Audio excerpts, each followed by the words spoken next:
Anderson. I'm one half of the show Ward and Al on Sirius XM Satellite Radio. Soon to be joined by Allison Dorr, who's sitting in traffic on her way. And we're here, of course, everybody is here today for the My Little Pony Expo and Q&A. Come on, yeah!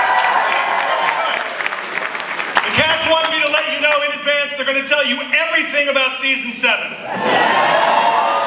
Every single thing that happens right up to the finale. They already know everyone who dies. Actually, they said they won't be talking about that at all, and they can't, as you know. So, nice try. But we are going to have a little Q&A with them. We're going to talk to them when they get up here. Are we ready to talk to them now? What do you think? I think you can do better than that. Come on, they came all the way. Let's bring them in. Let's bring them in. First of all, Sonequa Martin Green. Welcome.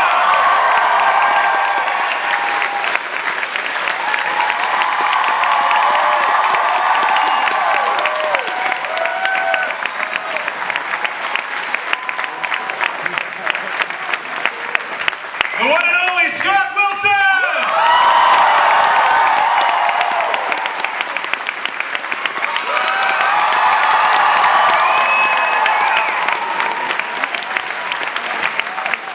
And the always charismatic Michael Cudlitz!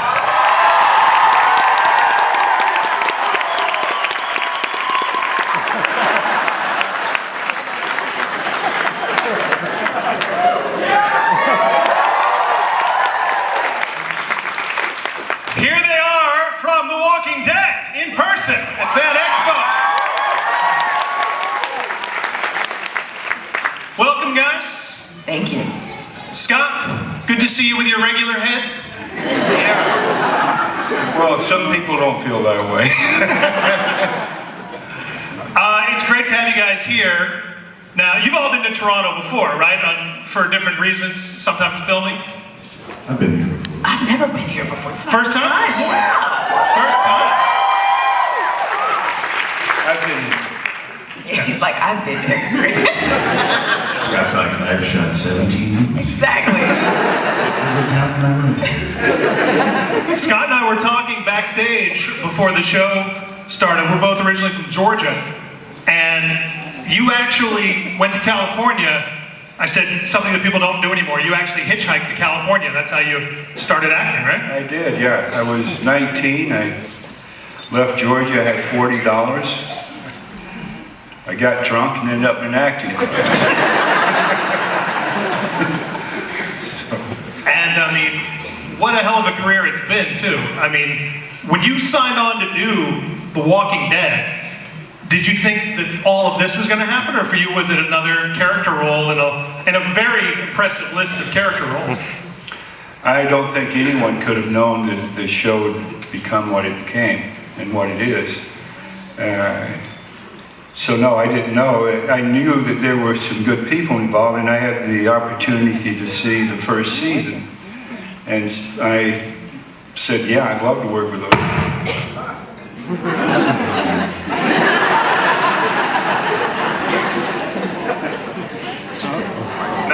No, you're off. So give it off. Let's give you another one.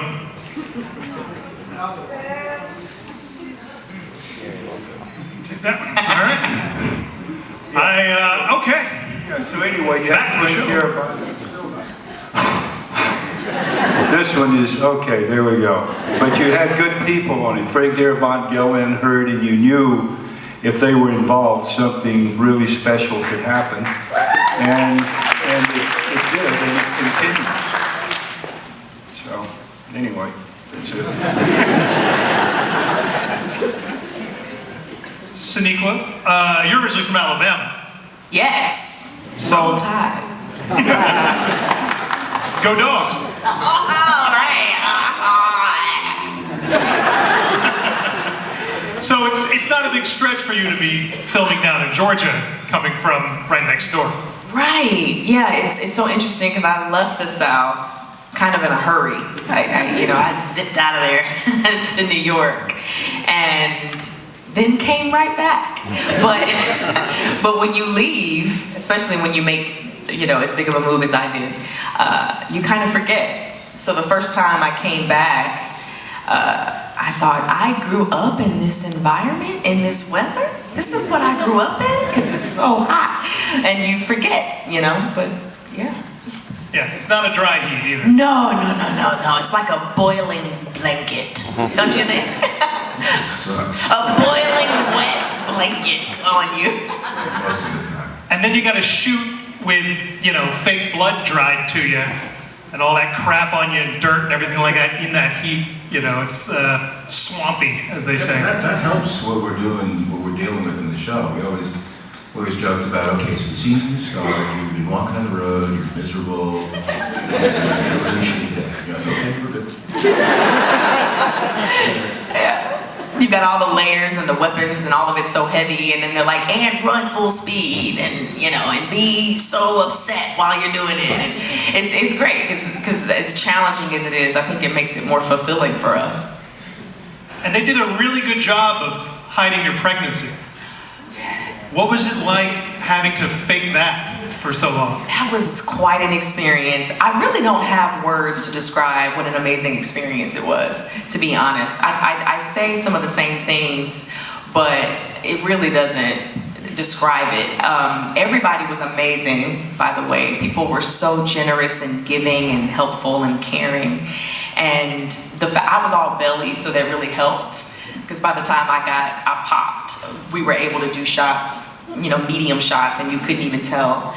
But but I'm really grateful, because, you know, God got me through that, because I was able to do everything, and I never had any complications whatsoever. I did everything as I normally would, and it was more action-packed for me than ever before. So once it was all over, I looked back and I said, what just happened? I did this season pregnant. That's crazy. But yeah, whenever I tell people when I laid in the walkers, I was 8 months pregnant, they go, what? Yeah, it was an amazing experience, very liberating. We've come a long way when it comes to hiding pregnancy on television. There was a time when they would have just made you a bartender for several months or something. But they were like, here's all the heaviest stuff and the heaviest gun, and we need you to run and kill anyway. So let's go action, you know? It was great.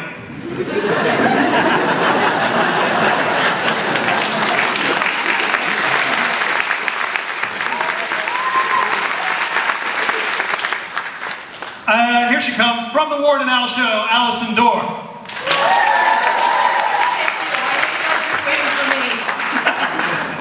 Guys, if I had not gotten to see your beautiful faces, I cried in the cab on the way here. I'm not joking. I'm so Don't happy go you down made King it. Street. Just pause for a second. You're still late. I know, thank you for letting me come out there's here. 4 people on stage here, and about 700 people out there. 1,200. 1,200. Who somehow Michael, don't do it. Michael, don't do it. Here's the thing about you though.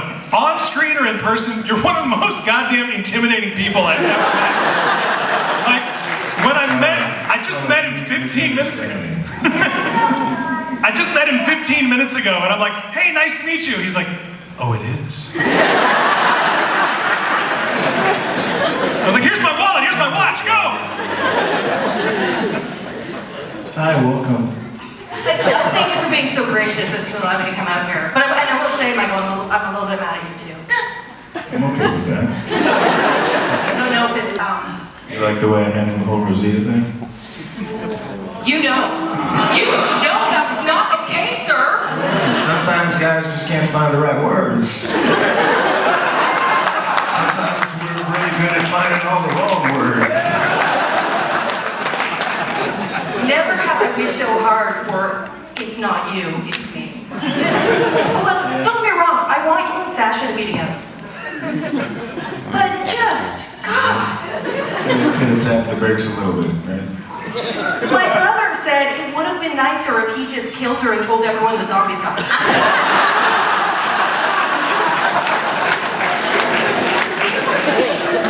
There's still time. So, I made a comment about, Scott, how it's nice to see you here with your regular head. Did you get to keep the fake head? I did, but my wife keeps it in the closet. She has problems with this head. That's what I was referring to earlier. But it's amazing what Nicotero and his group did with making that head. They're always right on top of it. Great. But before you got here, they told us everything that happens in season 7, right before you got here. So,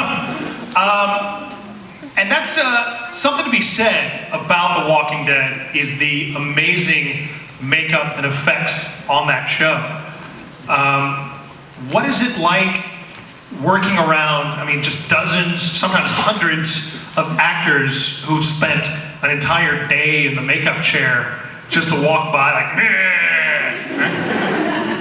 The sort of unsung heroes, aside from the crew on our show, are the background artists that do the walkers. Because they show up an hour and a half, typically an hour and a half before everybody else. Sometimes longer if they're doing what they call a specialty, you know, or Greg does these zombies that pay homage to other zombies in other horror movies throughout the history of horror movies. And if you know, they call them tribute zombies. And if you know your sort of horror lore, you may or may not be able to pick them out, but they're peppered throughout the all 6 seasons so far. So when they're doing those, or the really intricate ones where they have really crazy special stuff going on, and they're featured, then that might even be 2-3 hours worth of work, you know, with the prosthetics. So, and they're in the heat as well, covered in latex, and fake blood, and, you know, just the entire day. So they're the first in and the last out. So they are not talked about often in that way, but we respect what they do, and they make everything come to life. Because if they're not doing what they're doing properly, we can't do what we do.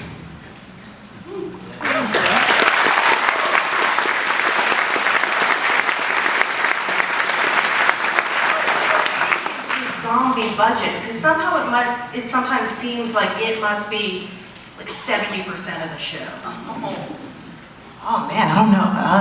It's hard to say. I mean, we definitely, like we've been saying, you know, the team is brilliant at what they're able to do with what they're given, with the resources given. There's a lot of artistry that goes into it, and it's really that brings it to life more than the actual resources given, I would say, because they make the most out of it, you know. We're talking about what? The zombies? Yeah, the special effects.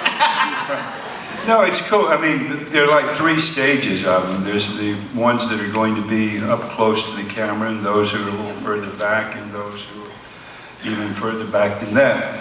But these, as I recall, they were always, all of the people playing the zombies just were totally focused on what they were doing. They had to go to zombie school.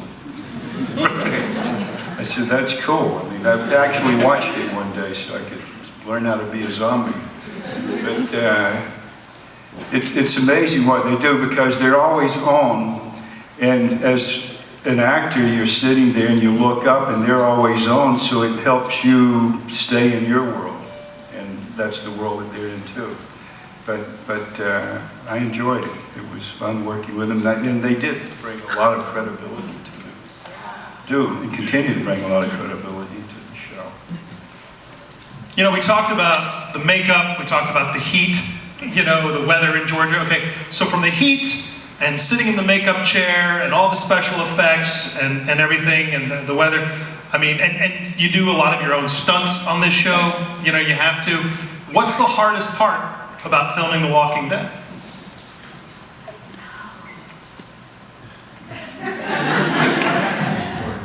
Waiting for people when they're late for panels.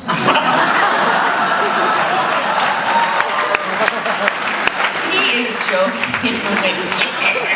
I think my favorite part about this is I actually don't know her. Right, guys. This is Michael, okay? You can't take him seriously. I feel like we're gonna date. I feel like we're gonna have children after this. It is like relationships, if it ain't free. What's the hardest part? Getting your head chopped off.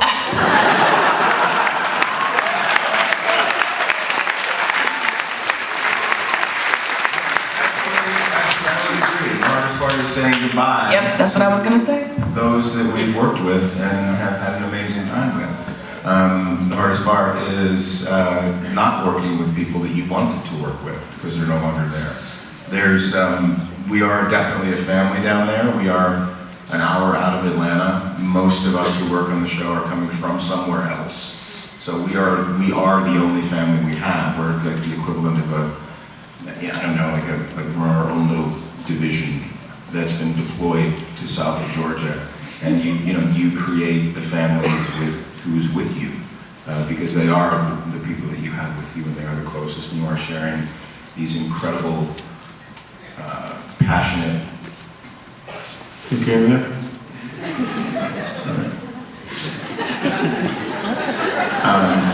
Awesome relationships, and you do become a very, very close family. So to say goodbye to people and to not be able to work with people is important and hard. I agree. That's exactly what I was going to say. It is. He said it really beautifully. But yeah, that's the hardest part. Because, we're saying when people leave the show, they physically leave, and we all have such busy lives, so we don't get to see each other. So it is, a lot of times a true goodbye. So it's the worst part for sure. Scott, now that you can watch from the comfort of your home, are you able to watch as... Assuming that I have a home. You're right. Thank you, I'm sorry. Well, you have a fake bed in a closet, so I'm assuming Yeah, you're right. it's not a closet in the You're right, I backyard. realize that. Are you able to watch now just as a fan and an average viewer, or do you still find yourself going, Maggie, I raised you better than that? No, I was a fan all along. The first season I saw, I looked at the first 6 episodes, and I liked what I saw, and I said, I'd like to work with these people. And I did, and it was a lot of fun while I was there. And when I was first killed off, I had other things to do. But fortunately now you can binge watch. So I'm up to date on the show, fan of it. I don't want to know what's going to happen. And so I'm waiting to see what happens next episode.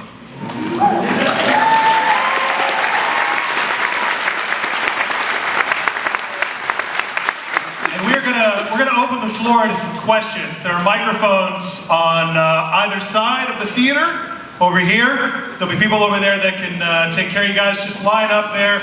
And again, please remember that they can't tell you anything about season 7. So I can tell you anything, because I don't know anything. I will say that there's a couple of things that are so unique about this show, besides the effects and the subject matter, that you wouldn't have seen 10 years ago. And that is that you have a series that is essentially a collection of character actors. It's a true ensemble show. All of you have been character actors for most of your careers. And you have this collection of character actors on a show that probably, if it weren't for AMC, wouldn't be seen. Like broadcast television wouldn't touch it, right? I believe NBC had a chance and rejected it. I was on a panel with Gail and her, who was the producer, and she was speaking, and she said a lot of people passed on it. Yeah. Like she said all the major networks passed on it. Yeah. That's actually a relief though, because I feel like, NBC, we would get a really watered down version.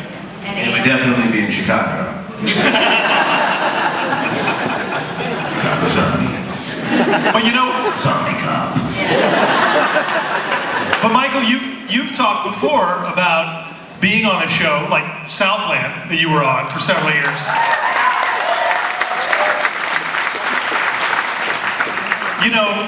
because you've said yourself that it seems that networks don't take risks anymore, or don't give shows time to build, to grow, to find their audience, and to really find themselves, like we used to do. Network TV used to do that, and now, if it were, like I said, if it weren't for AMC, I don't know that The Walking Dead would be on television. Yeah, but they also, yes, is the short answer, but the networks they also get a bad rap sometimes, but they have so much more financial obligation than the cable networks do. Sure.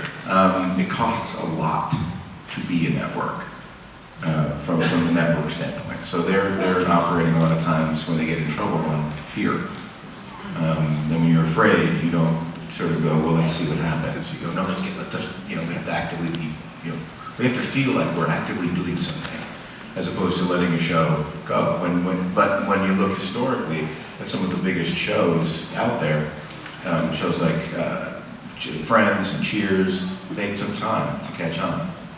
And so historically speaking, things do take time for audiences to find them, but they're operating from a point of fear, which is not a good place to operate. Why don't we start over here on this side?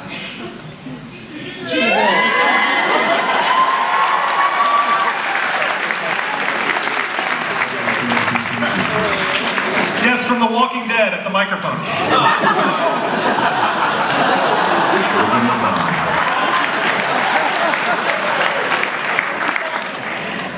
Hello, Sonequa, Scott, and Michael. Hello. Oh, Jesus.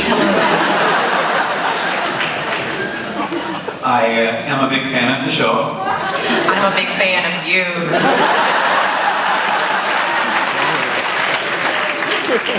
I know.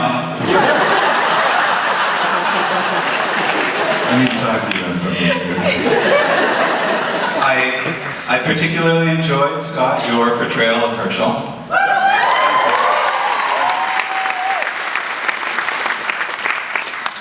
My question for you is, some of the scenes in the show are very, very intense, and some of your co-stars have talked about how intense they are and the emotions that are involved in them.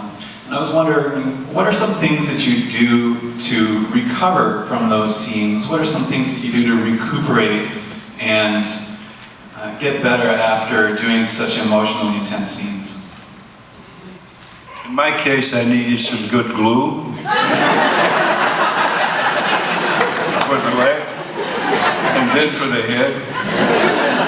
But no, it was a lot of, it is intense, but at the same time, like when they cut the leg off, that was a day of full action for everyone involved in the scene. They were running down the hallway and hollering, and it was a lot of energy for a couple of days. But these guys are young, they get over it. They can handle it. They're tough, as well as being good looking. So what are Thank you very much. Thank you, Jesus.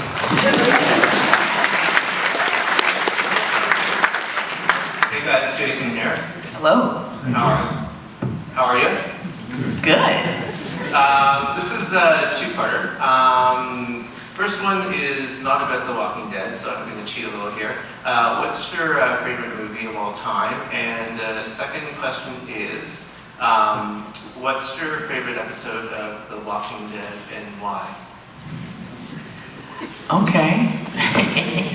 Good question. My favorite movie of all time, believe it or not, is The Matrix. I love it for reasons beyond the story.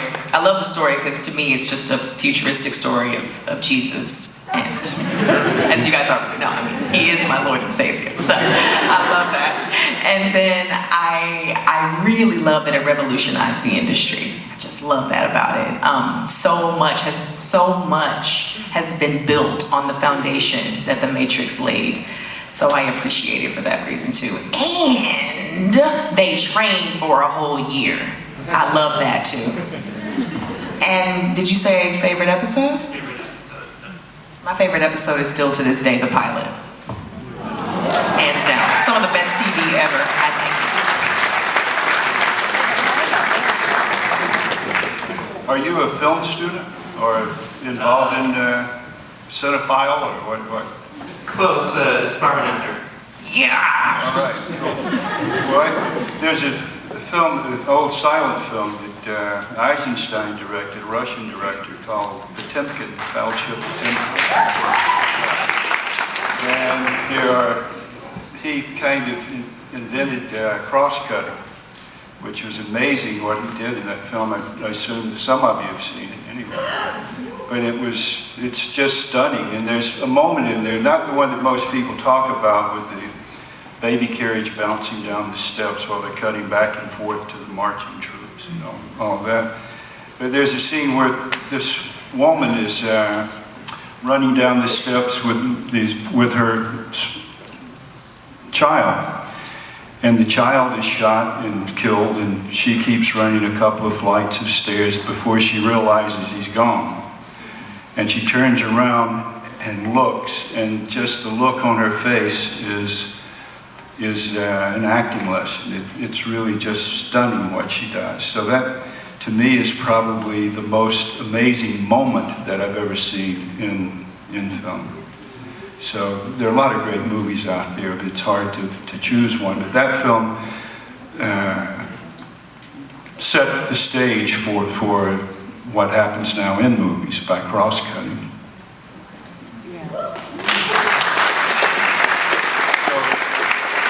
And I will piggyback on you, the first episode. Right. Yeah, I agree with the Walking Dead question. The pilot is, I read the pilot before I saw the pilot. I remember turning the pages and realized I turned something like 26 pages and there was not one single word of dialogue. And I remember thinking, oh man, this is going to be awesome. and it was. Darabont was, told an amazing story visually, cinematically. With Andrew, the whole world is explained to you with very, very little dialogue as to what is happening in the apocalypse. Not what happened up to when he woke up in the coma, but everything after that. It's just literally seen through his eyes, and we experience it in the first person, as if we are seeing it for the first time. So, absolutely the pilot.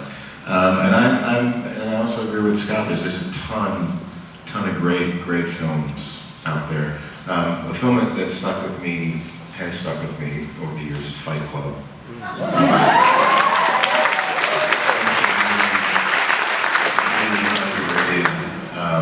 Black comedy.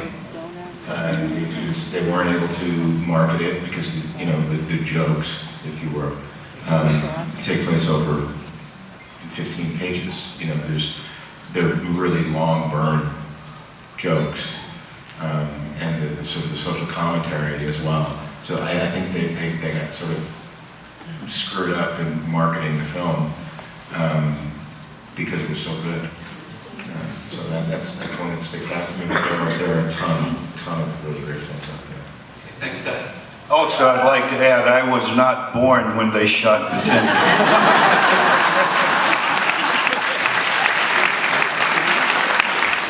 Over on this side. Born a couple years prior. Yes.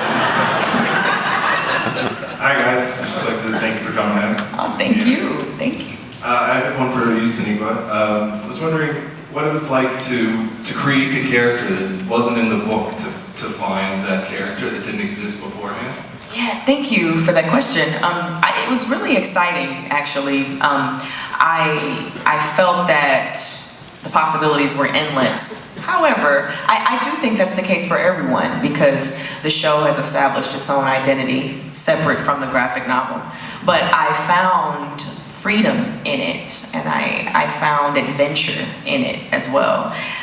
So I was able to be more present-minded and to take what I was given as it was given to me and build and continue to create this world and my place in this world without any thought of where it was going to go. It's kind of like that childlike creation. You see kids just create for the fun of it, not thinking about the result. And I feel like I was kind of able to tap into that a little bit.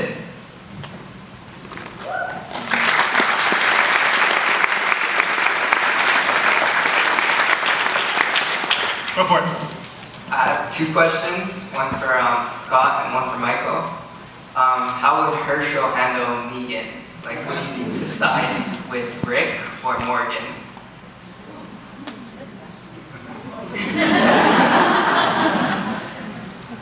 I think Herschel would get him on his knees and have him give a prayer. hold a little service there. I don't know how he would do it. Herschel was gone, and I'm just curious to see what takes place in this new area that the film's going. It's a much darker show than it was when it was always a little dark, but it's much darker now than it was when I was there, or when Herschel was there. So I'm curious to see what happens. You know, I don't have an answer for you. Sorry. Alright, and my next question is for Michael. How does it feel to outlive your comic counterpart? Pretty good.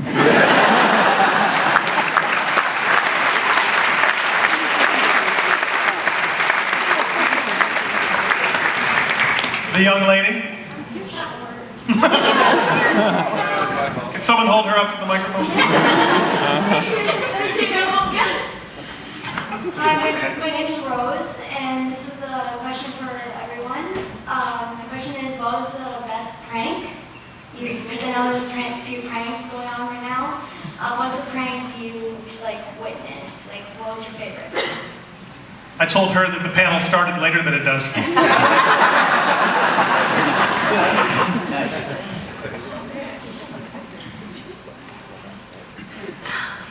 I think the best one so far, you guys are in on, is the glitter.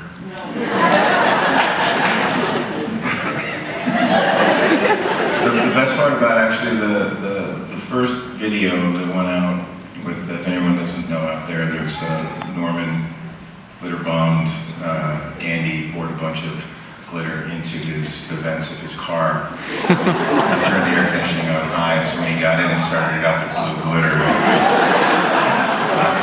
But that was, Andy started it, you know, that's the favorite thing between brothers. He started it. Because Andy put a box of that exploded glitter on Norman when he opened up the box in his dressing room.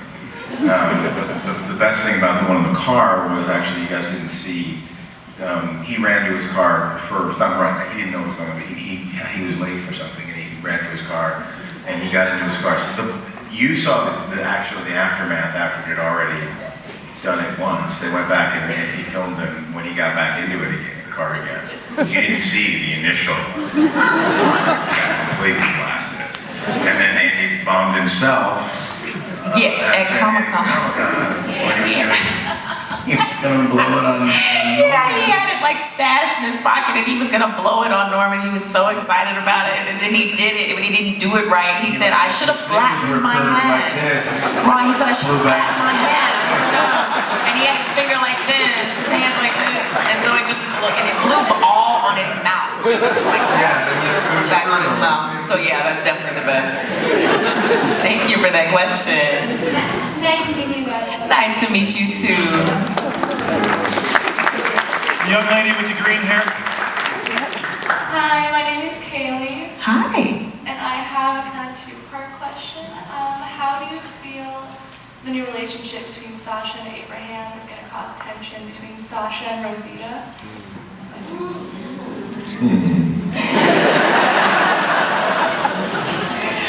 I mean, what you've seen so far has been pretty tense. I mean, yeah, that's a tough one. It's tough because, you know, I think it's a wonderful story. I think it's very compelling. I think that it's very authentic as well. Now that everyone's in Alexandria and able to think about life beyond survival, they think about what they actually want versus what they did out of convenience. And I mean,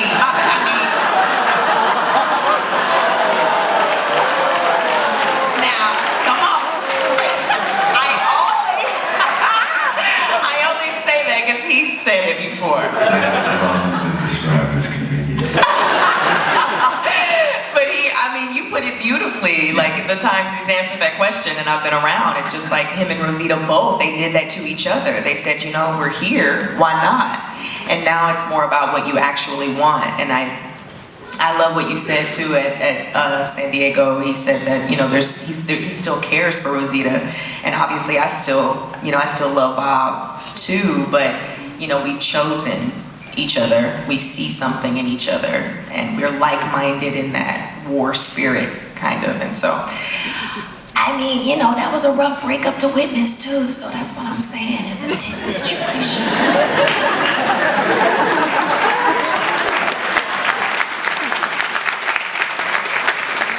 We gotta keep it going because we're almost out of time. Go ahead. I just want to say, you know, thank you for making one of the best shows that's on TV. Thank you. I have really a question and a request, but the first question is, most of us will never get the chance of being in a show like the show that you're in and some of the experiences you guys have had, but what does each person bring to the characters in the show, and what do you take away from those characters when you leave? Well, I'm gone. Did you take anything away with you? Well, He took his time. His wife keeps it in her closet. Are you paying attention? But no, you do take friendships away. And with the cast, they're really, not only are they very talented, they're nice, they're good people, and they're funny. So, you know, for a show like that, to have people who also have a sense of humor, it's great. And you have friends, and including on the crew, not just the cast, but there are crew people that I am friends with now. It was a great experience, and I think basically that's all you can hope for as an actor, is to enjoy what you're doing and take something away with it, which is friendship, and it broadens your life experience to work with good people. Do you take any part of Herschel away with you when you leave that character? Probably, but maybe I brought a lot to Herschel, because there were things that you would, you know, it's very different than doing a play where you experience the full arc of the character in one evening.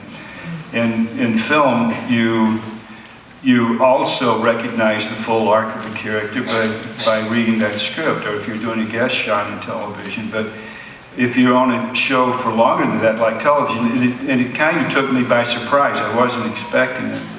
But over a period of time, if you're playing the same character, it evolves. The character that you're playing evolves. You don't know the full arc of the character.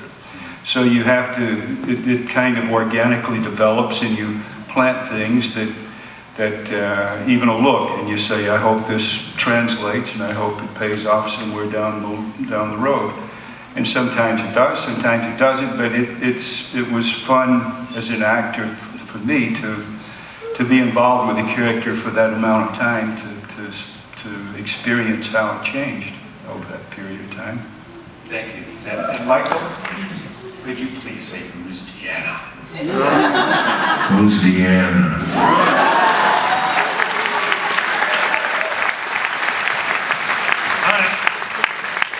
Do one more. We got one more over here. Hi, my name is Rachel. I want to call you guys.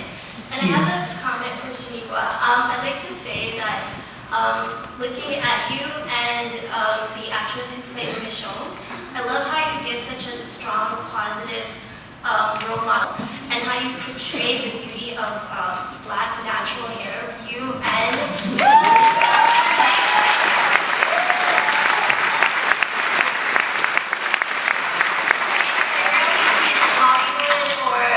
TV, and like through my 31 years of life, I just want to thank you so much for even myself and other women out there. Thank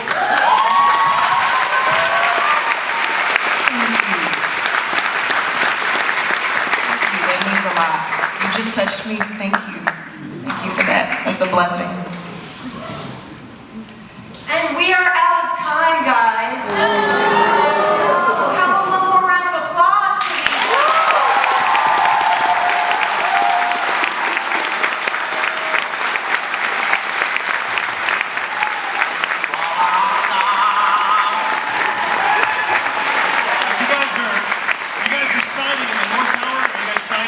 we are signing.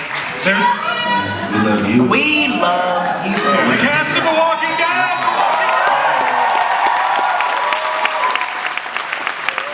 Thank you guys. We love Canada.